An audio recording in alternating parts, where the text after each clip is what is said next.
Karakter yang berhasil mengaktifkan tanda seperti Tanjiro Kamado di anime Kimetsu no Yaiba. Sebelum membahas siapa sajakah karakter yang bisa mengaktifkan tanda tersebut, mari kita cari dahulu apa makna tanda tersebut. Berhubung minim sekali info, mari kita cari kesimpulan di chapter 169. Semoga kita dapat sedikit pencerahan. Menurut Kokushibo, mark itu adalah batas dari kemampuan sebagai manusia, di mana semua yang memiliki tanda itu akan mati setelah mereka menginjak usia 25 tahun tanpa terkecuali. Dan memang kemunculan tanda tersebut memang benar meningkatkan kekuatan seseorang, tapi nyawa akan menjadi taruhannya.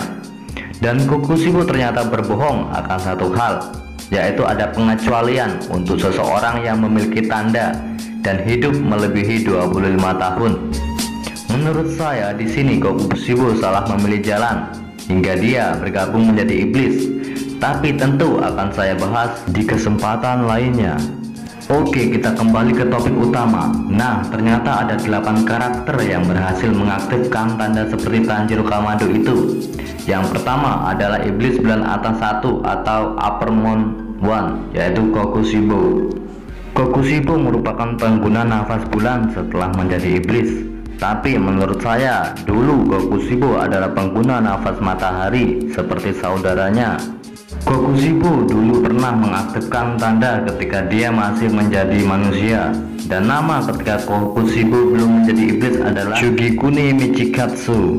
Setelah mengaktifkan tanda tersebut, entah kenapa dia bergabung menjadi iblis bulan 1 dan menjadi pengikut Muzan. Tapi menurut saya karena Kokushibo menginginkan kekuatan yang dahsyat, tapi karena fisik manusia tidak mampu, akhirnya dia memutuskan menjadi iblis. Meskipun menjadi iblis, ia masih memiliki tanda tersebut. Bentuk tanda Kokushibo hampir mirip dengan tanda Tanjiro. Ini juga sebagai penguat bahwa dulu Kokushibo pengguna nafas matahari. Untuk perbedaannya, tanda Kokushibo ada di kening dan di leher, sedangkan Tanjiro mirip pengguna nafas pertama, ada di kening dan di pipi. Kedua adalah Tanjiro Kamado. Di antara pemburu iblis dan pilar, Tanjiro adalah orang pertama yang mengaktifkan tanda tersebut. Dan anehnya, tanda itu muncul di kening bekas luka bakarnya. Dan uniknya juga, tanda itu mirip dengan pengguna nafas matahari.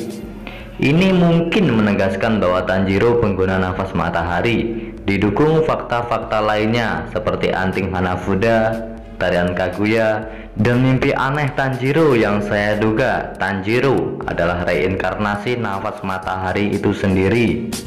Dan yang ketiga adalah Kamado Nezuko. Tak hanya pemburu iblis yang mengaktifkan tanda, ternyata iblis seperti Nezuko juga bisa mengaktifkan tanda tersebut. Itu terjadi ketika Nezuko melawan iblis bulan atas nomor 6, Daki. Kekuatan Nezuko pun meningkat drastis dan regenerasinya juga badass. Dan uniknya, bentuk tandanya mirip daun yang merambat di sekujur tubuhnya. Dan menurut saya di sini ada clue di samping Nezuko adalah satu-satunya iblis dan pertama kali yang bisa menaklukkan dan berjalan di bawah sinar matahari. Yang keempat adalah Tokito Michiro yang merupakan pilar kabut dan sekaligus pilar termuda yang mengaktifkan tanda ketika melawan iblis bulan atas nomor 5. Tanda yang dimiliki Tokito berada di pipi dan keningnya yang seperti kabut. Tokito adalah keturunan dari Kokushibo waktu masih menjadi manusia. Ini dijelaskan di chapter 169-an ketika dia melawan Kokushibo. Yang kelima adalah Kanroji Mitsuri yang merupakan pilar cinta sekaligus dia pilar kedua yang berhasil mengaktifkan tanda tersebut yang disampaikan pada Tokito. Tanda yang muncul pada Kanroji terletak di lehernya yang berbentuk love seperti teknik pernafasannya. Yang keenam adalah Gyu Tomioka yang merupakan pilar ketiga yang mengaktifkan tanda tersebut. Gyu mengaktifkan tanda tersebut ketika melawan iblis bulan atas nomor 3 Akaza ketika duet bersama dengan Tanjiro. Bentuk tanda pada Gyu terletak pada pipi kirinya yang seperti air sesuai dengan teknik pernafasannya. Yang keenam adalah pilar batu atau Himejima Gyume yang berhasil mengaktifkan tanda tersebut ketika melawan iblis bulan atas nomor 1 Kokushibo.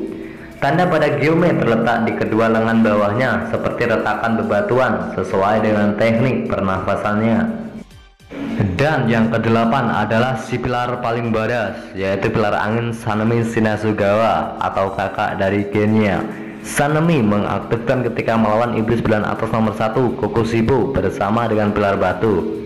Letak tanda pada Sanemi ada di pipinya yang seperti kincir sesuai dengan teknik pernafasannya, yaitu pernafasan angin. Oke para Oni, itulah pembahasan mengenai karakter yang berhasil mengaktifkan tanda di Kimetsu no Yaiba. Jadi kesimpulannya, tanda yang muncul akan mirip dengan teknik nafas yang dia gunakan.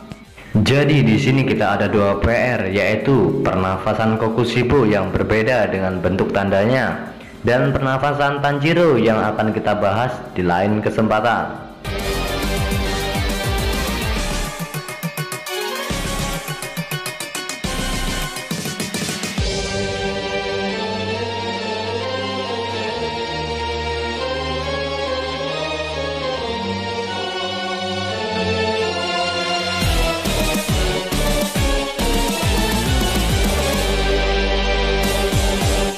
Oke para Oni, itulah tadi spoiler-spoiler yang sudah saya bahas. Semoga berkesan dan sampai jumpa lagi. Salam Animania Indonesia.